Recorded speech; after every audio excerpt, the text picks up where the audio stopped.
Hi guys, मैं हूं मोहम्मद नसीम कसार और आप देख रहे हैं स्मार्ट माइंड यूट्यूब चैनल। आज की इस वीडियो में हम बात करने वाले हैं बूट स्ट्रैप टेबल के बारे में। देखिए, a basic boot strap for table has a light padding and horizontal dividers. मतलब जब आप बूट स्ट्रैप की फाइल को अपने वेब पेज में इंक्लूड कर लेते हैं और उसके बाद कोई टेबल बनाते हैं तो वो किस तरह की होती है, उसमें क्या होता है, उसमें एक पैडिंग आ जाती है और हॉरिजॉन्टली वो डिवाइडर उसमें आ जाते हैं। और बूट स्ट्रैप में किसी भी टेबल के टाइप को एक्सेस करने के लिए आपको डॉट टेबल क्लास ऐड करनी होती है। बेसिक स्टाइल के लिए आपको डॉट टेबल क्लास ऐड करनी होती है। देखिए, आप देखिए यहाँ पे, यदि आप डॉट टेबल क्लास का यूज़ करेंगे तो टेबल आपको कुछ इस तरह से दिखाई देगी और एक क्लास होती है टेबल स्ट्रिप्ड। यदि आप टेबल स्ट्रिप्ड क्लास का यूज़ करेंगे तो टेबल कुछ इस तरह से दिखाई देगी। एक रो आपकी थोड़ी लाइट होगी, एक थोड़ी डार्क होगी, ऐसा कुछ दिखाई देता है, ठीक है। और यदि आप टेबल बॉर्डर के नाम से क्लास का यूज़ करेंगे तो आप यहाँ पे देखेंगे इन टेबल पर बॉर्डर भी आ जाएगा, ठीक है। इसी तरह टेबल डार्क का यूज़ करेंगे। ये अलग अलग क्लास हैं, इन सभी क्लास का हम यूज़ करके आपको दिखाएंगे तो आपको इस तरह के रिजल्ट यहाँ पे देखने को मिलेंगे, ठीक है। चलिए नेक्स्ट देखते हैं। देखिए यहाँ पे क्या हो रहा है, यहाँ पे एक टेबल डार्क क्लास है और दूसरी है टेबल ओवर। मतलब जो टेबल डार्क है वो कुछ इस तरह का आपको टेबल दिखाई देगी, लेकिन जब माउस इन टेबल की रोज पर मूवमेंट करेगा तो वहाँ पर ओवर इफेक्ट भी देखने को आपको मिलेगा। वो अभी हम प्रैक्टिकल में आपको दिखाने वाले हैं। एक क्लास होती है टेबल बॉर्डरलेस, और यदि टेबल बॉर्डरलेस क्लास का आप यूज़ करेंगे तो टेबल का बॉर्डर जो होता है वो रिमूव हो जाएगा, कोई बॉर्डर आपको नहीं दिखाई देगा, ठीक है। और अब देखिए यहाँ पे है contextual class for table. Contextual class can be use to colour the whole table, the table rows, TR और टेबल सेल। मतलब अलग अलग टेबल की अलग अलग रो में भी आप अलग अलग इफेक्ट डाल सकते हैं, ठीक है। और देखिए the dot T head dark, मतलब टेबल का जो हेड वाली रो होती है, यदि आपको उस पर इफेक्ट डालना है तो वहाँ पर आप टी हेड डार्क एक क्लास है उसका यूज़ कर सकते हैं। यदि आप इस क्लास का यूज़ करेंगे तो इफेक्ट कुछ इस तरह से दिखाई देगा टेबल में, ठीक है। और यदि टी हेड लाइट करेंगे तो टी हेड लाइट कुछ इस तरह दिखाई देगा, ठीक है। अब देखिए नीचे एक दिया गया है table SM class make the table smaller by cutting cell padding in half. मतलब यदि आपको स्मॉल साइज में कोई टेबल चाहिए तो उसके लिए आप टेबल डॉट SM का यूज़ कर सकते हैं, ठीक है। ये देखिए टेबल रेस्पॉन्सिव। देखिए ये टेबल रेस्पॉन्सिव है। इसमें क्या होता है, यदि आप एक काफ़ी ज़्यादा विद वाली कोई टेबल बना रहे हैं जिसकी विद किसी भी डिवाइस की जो विद होती है मैक्सिमम विद उससे ज़्यादा है तो उसके लिए आप टेबल रेस्पॉन्सिव एक क्लास है इसका यूज़ कर सकते हैं, जिसकी मदद से क्या होगा, नीचे की तरफ एक स्क्रॉल बार आ जाएगा और टेबल आपकी काफ़ी लेंथी हो जाएगी, ठीक है।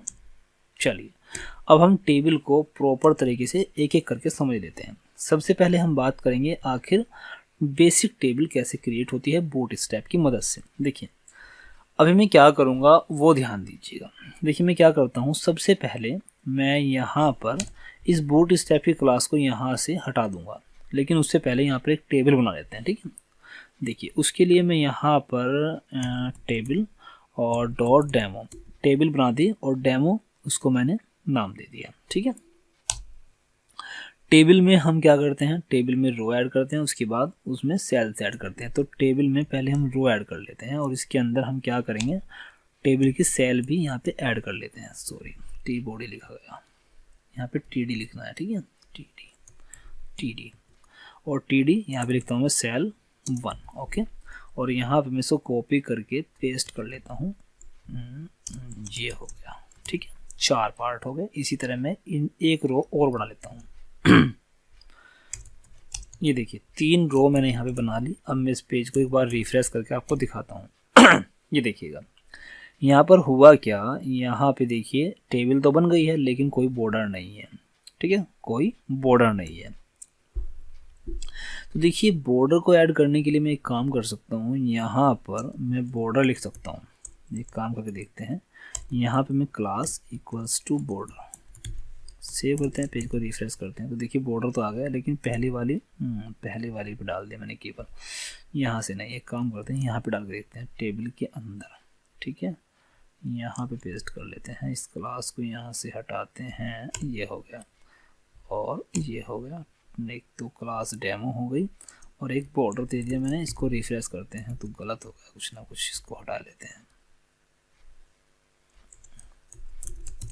ये देखिए इसके चारों तरफ एक बॉर्डर आ गया है। और यदि मुझे इस टेबल के हर एक सेल में बॉर्डर चाहिए तो उसके लिए मुझे अलग अलग CSS लिखनी होगी। एक काम करते हैं, लेकिन मैं यहाँ से पहले एक बार ये जो मैंने क्लास जो फाइल मैंने इंक्लूड की है बूटस्ट्रैप के लिए, मैं इनको हटा करके सेव करके पेज को रिफ्रेश करता हूँ, देखते हैं क्या फ़र्क पड़ता है।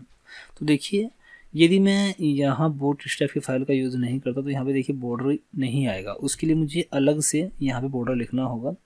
मैं यहाँ पे लिख सकता हूँ, जैसे हमारी जो टेबल है मेरी, मैं यहाँ पे एक काम करता हूँ, यहाँ पे अगर मैं बॉर्डर लिख दूँ, बॉर्डर नहीं होगा, ठीक है। मैं यहाँ पे एक काम करता हूँ, स्टाइल लिख करके स्टाइल इक्वल्स टू यहाँ पे मैं इसकी स्टाइलिंग कर देता हूँ। बॉर्डर लिख करके मान लीजिए 1 पिक्सल सॉलिड ब्लैक चाहिए मुझे, सॉलिड ब्लैक। ओके, ये देखिए सेव करता हूँ, पेज को रिफ्रेश करता हूँ, देखिए मेरे पास में ये बॉर्डर टेबल के ऊपर आ गया है, ठीक है।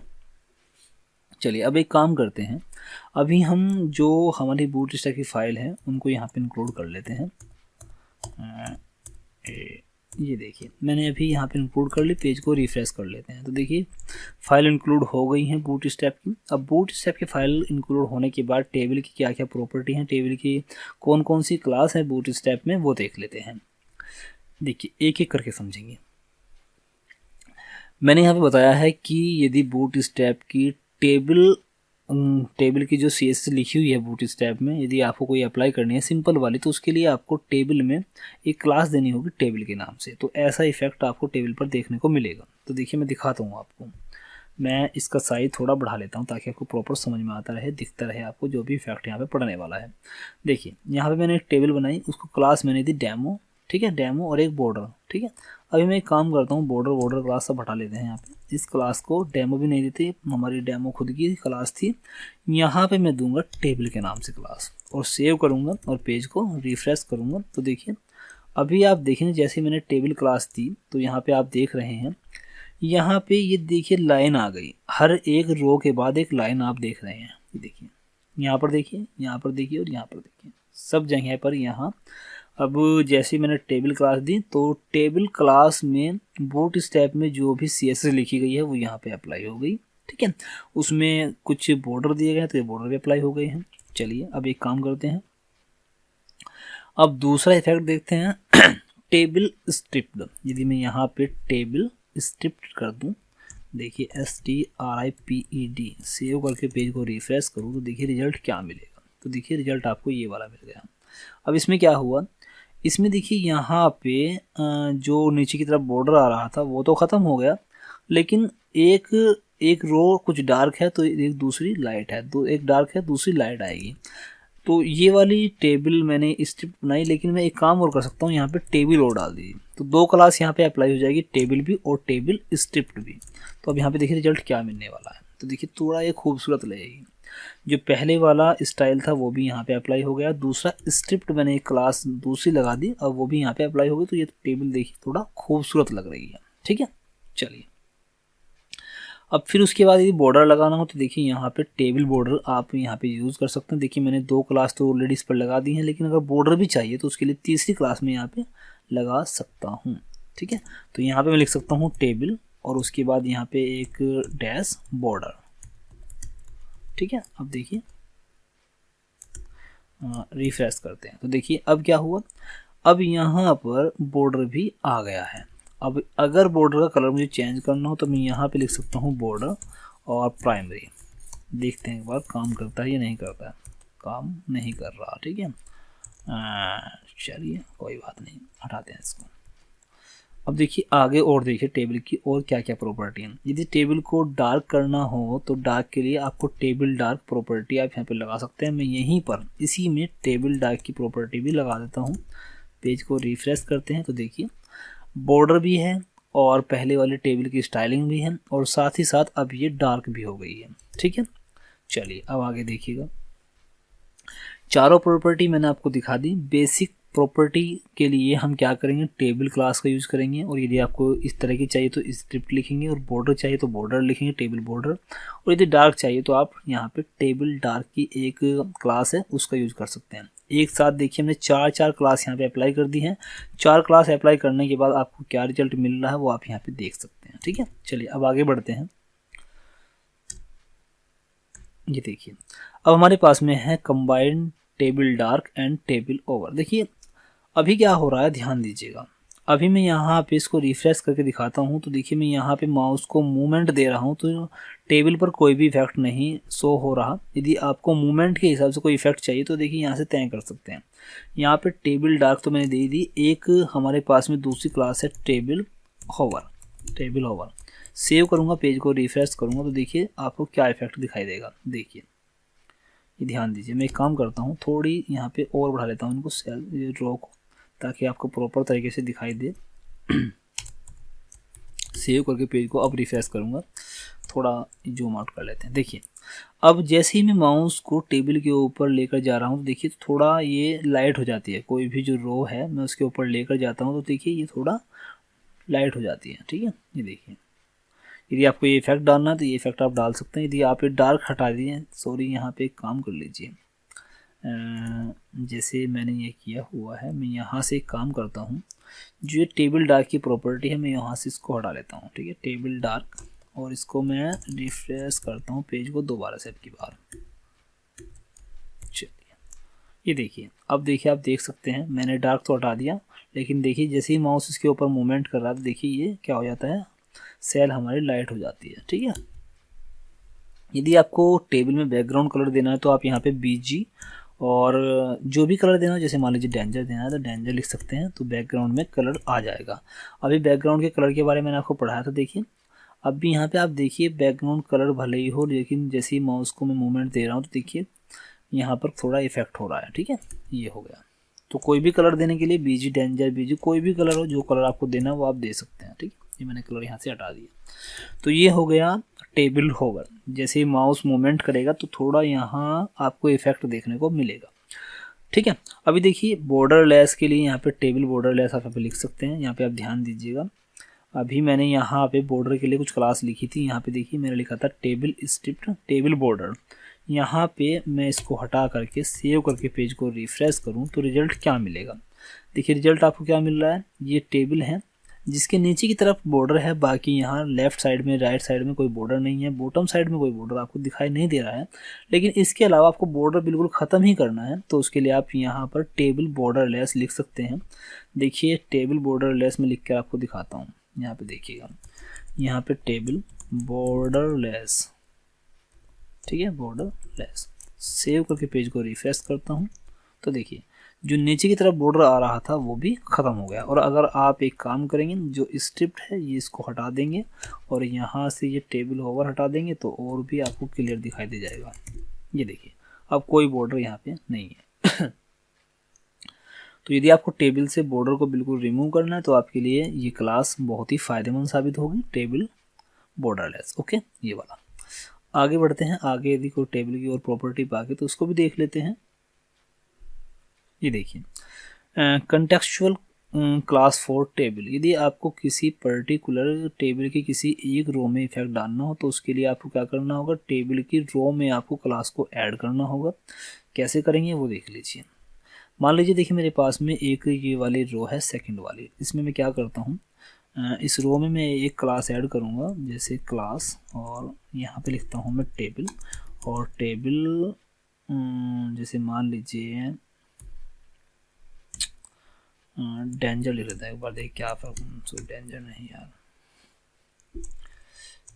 टेबल बीजी डेंजर, बीजी डेंजर। ओके, सेव करके पेज को एक बार रिफ्रेश करते हैं। ठीक, ये देखिए इस वाली रो में मैंने यहाँ पे देखिए कलर यहाँ पे डाल दिया है। तो आप पर्टिकुलर किसी एक रो में या फिर किसी एक सेल में भी आप ये इफेक्ट डाल सकते हैं। जैसे मान लीजिए मुझे केवल और केवल जो ये वाली रो थी, इस वाले रो में मैंने पूरी में डेंजर लगा दिया, बट मुझे पर्टिकुलर इस वाले सेल में कुछ अलग कलर चाहिए तो मैं यहाँ पे कर सकता हूँ क्लास बीजी प्राइमरी कर दीजिए, बीजी प्राइमरी। ठीक है, सेव करूँगा, पेज को रिफ्रेश करूँगा तो देखिए ये वाली सेल प्राइमरी कलर की हो गई है। तो पर्टिकुलर किसी भी टेबल की किसी पर्टिकुलर रो में या सेल में आप CSS अलग से ऐड कर सकते हैं। बूटस्ट्रैप की क्लास, जो भी क्लास आप ऐड करना चाहें यहाँ पे कर सकते हैं। ठीक है, चलिए आगे बढ़ते हैं। आगे हमारे पास में और क्या है, BS4 टेबल में। अच्छा, टेबल का हेड को आप लाइट और डार्क कर सकते हैं। कैसे करेंगे वो भी देख लेते हैं। चलिए एक काम करते हैं, देखिए क्या होता है, टेबल में टी हेड और टी बॉडी भी होते हैं जो हमने यहाँ पे ऐड नहीं किए, बट हम ये मान के चलते हैं कि जो ये हमारा टी हेड, ये वाली रो हमारी क्या है, टी हेड है। तो इसके लिए मैं क्या करता हूँ, यहाँ पे मैं क्लास लिखेंगे पहले, class equals to T head लिख करके देखते हैं, एक बार रिफ्रेश करेंगे। नहीं, कुछ गड़बड़ है ना, कुछ गड़बड़ है। टी हेड लाइट और डार्क भी लिखना पड़ेगा यार। टी हेड डार्क लिख लेते हैं, पेज को रिफ्रेश करके देखते हैं तो ये इफेक्ट नहीं पड़ रहा है। क्यों? क्योंकि ये एक रो है और रो में इसका फ़र्क नहीं पड़ेगा, बल्कि उसके लिए मुझे टी हेड यहाँ पे लिखना होगा एक। तो टी हेड यहाँ पे एक टैग डाल लेता हूँ और उसके बाद आपको TR लिखना होगा, और इस TR के अंदर आपको कुछ TD लिखने होंगे। ठीक है, TD, ये पहला TD हो गया। मैं यहाँ पे हेड फर्स्ट लिख लेता हूँ। ठीक है, और उसके बाद मैं यहाँ पे इसको कॉपी करूँगा और कॉपी करके मैं यहाँ पे इसको एंटर करते हुए जाऊँगा 4। ठीक है, और उसके बाद ये जो क्लास मैंने यहाँ रो में लगाई है, मैं इसको टी हेड में लगाऊंगा, टी हेड में। ओके, ये हो गया जी आपका टी हेड। सेव करके पेज को अब रिफ्रेश करके देखेंगे ये टी हेड पर अप्लाई क्यों नहीं हुआ।